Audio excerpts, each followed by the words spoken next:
अभी हम लोगों ने चाइना, इंडिया एंड पाकिस्तान वाले चैप्टर के ऊपर डिस्कशन स्टार्ट किया है। तो अभी थोड़े से जो कुछ इम्पोर्टेंट टॉपिक्स आ जाते हैं उसके ऊपर डिस्कस कर लेते हैं। जिसमें एक और टॉपिक है आप लोगों का, वो है ग्रेट लीप फॉरवर्ड की एक पॉलिसी थी जो चाइना में अडॉप्ट की गई थी। अब ये पॉलिसी क्या थी, इसके ऊपर क्वेश्चन आ जाते हैं आपके। तो देखो, ग्रेट लीप फॉरवर्ड की जो पॉलिसी थी, इस पॉलिसी में हम लोगों ने दो तरीके की चीज़ों को देखा था। सबसे पहली चीज़, ग्रेट लीप फॉरवर्ड को दो पार्ट्स में डिवाइड किया गया। पहले तो वो जिसमें इंडस्ट्रियल डेवलपमेंट को मेन फोकस के रूप में रखा गया, और दूसरा वो जिसमें रूरल एरियाज़ में जहाँ पर इंडस्ट्रियल डेवलपमेंट पॉसिबल नहीं है, वहाँ पर उन लोगों ने एग्रीकल्चर सेक्टर को डेवलप किया। अब देखो, उसके लिए दोनों के लिए इन लोगों ने किस तरीके की रणनीतियाँ बनाई, यही हम लोगों ने जीएलएफ की पॉलिसी के अंदर पढ़ना है। अब देखिए, हुआ क्या कि बेसिकली जो जीएलएफ की ग्रेट लीप फॉरवर्ड की जो पॉलिसी थी, इसको चाइना में 1958 में अडॉप्ट किया गया था। चाइना की जो दूसरी पंचवर्षीय योजना थी, वहाँ पर इस ग्रेट लीप फॉरवर्ड की पॉलिसी को अपनाया गया। और सेकंड जो आपकी 5 ईयर प्लान था, इसका नाम ही ग्रेट लीप फॉरवर्ड पॉलिसी दे दिया गया।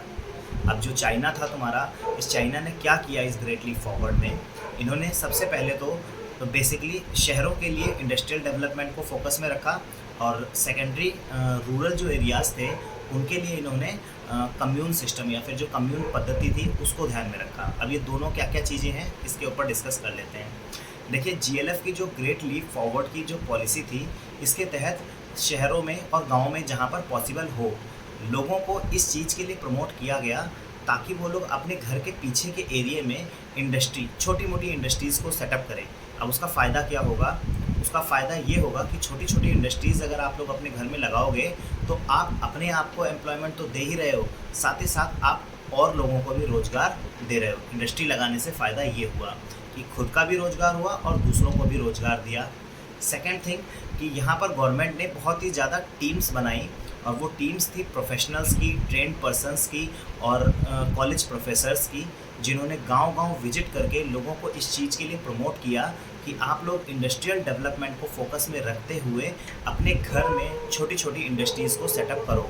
अगर आप लोग छोटी छोटी इंडस्ट्रीज़ को सेटअप करोगे, गवर्नमेंट आपको प्रमोट करेगी उन चीज़ों का प्रोडक्शन करने के लिए जिन चीज़ों की इंडस्ट्रियल डिमांड अभी है। तो ऐसी सिचुएशन क्रिएट की गई जिससे लोगों को इंडस्ट्रियल जो इंटरनेशनल डिमांड थी, उन चीज़ों को इंडस्ट्रीज़ के थ्रू बनाया जाए। अब चाइना में इसका एक फ़ायदा क्या निकल कर के आया कि चाइना की जो इकोनॉमी थी वो प्राइमरी सेक्टर से शिफ्ट हो गई सेकेंडरी सेक्टर में। सेकेंडरी सेक्टर का मतलब इंडस्ट्रियल सेक्टर में, जिससे चाइना की जो रैपिड ग्रोथ थी वो बहुत ही ज़्यादा तेज़ी से बढ़ने लग गई आगे। तो एक तो ये था जिसमें तुम्हारे गांव और शहरों में दोनों में ही अपने घर के बैकयार्ड में इंडस्ट्रियल डेवलपमेंट के लिए प्रोसेस करना था। इसमें गांव के जो लोग थे उन लोगों ने भी साथ दिया। एक दूसरा पार्ट आ जाता है इसमें कि गांव में कम्यून सिस्टम के बारे में भी डेवलपिंग की गई।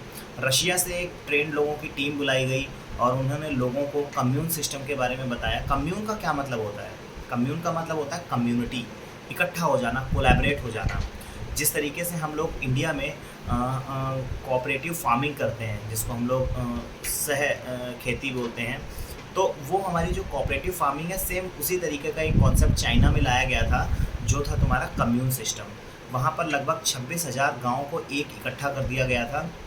वहाँ पर सभी लोगों ने, जिनकी छोटी छोटी खेत होते थे, वहाँ पर गवर्नमेंट ने उनको ये बोला कि आपके पास में ये जो ज़मीन है, इसका हक मालिकाना किसके पास है? गवर्नमेंट के पास है, क्योंकि वहाँ पर स्टैटिज़्म है, वहाँ पर तुम्हारा राज्यवाद है।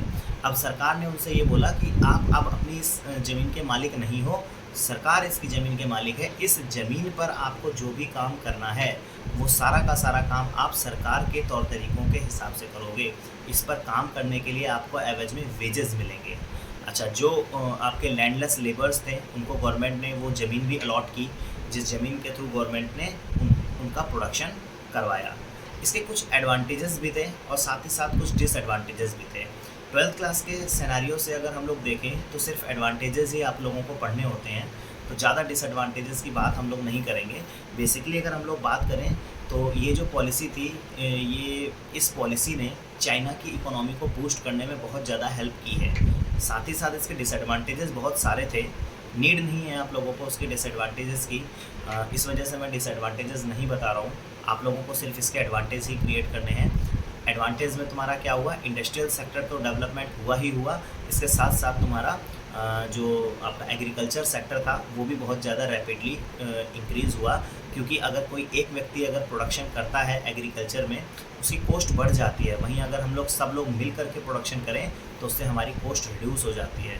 इससे क्या हुआ कि चाइना का एग्रीकल्चर सेक्टर था वो भी बूस्ट हुआ, और एज़ वेल एज़ जो आपका इंडस्ट्रियल सेक्टर था वो भी बहुत ज़्यादा बूस्ट हो गया। तो लेकिन इसके डिसएडवांटेजेस भी थे, लेकिन वो हमें लेकर के नहीं चलने हैं।